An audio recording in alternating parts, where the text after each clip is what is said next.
ಬೆವರು ಸುರಿಸಿ ಸಂಪಾದನೆ ಮಾಡಿದ ಸಂಪತ್ತನ್ನ ಕೈ ಎತ್ತಿ ಕೊಡಬೇಕಾದ್ರೆ ತುಂಬಾ ಧೈರ್ಯ ಬೇಕು, ದೇವರಲ್ಲಿ ಅಪಾರವಾದ ನಂಬಿಕೆ ಬೇಕು.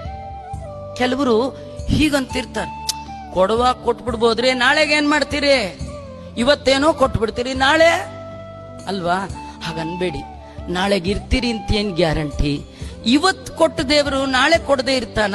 ಇವತ್ತೇನ್ ನೀವು ಬರುವಾಗ ತಂದಿದ್ರಾ? ಇವತ್ತು ಅವನೇ ಕೊಟ್ಟದ್ದಲ್ವಾ? ಕೊಡ್ಬೇಕು ಅಂತಿದ್ರೆ ನಾಳೆನೂ ಕೊಡ್ತಾನೆ. ಹರಿಯ ಕರುಣದಳಾದ ಭಾಗ್ಯವ ಹರಿ ಸಮರ್ಪಣೆ ಮಾಡಿ ಬದುಕಿರೋ ಭಗವಂತ ಕೊಟ್ಟದ್ದು.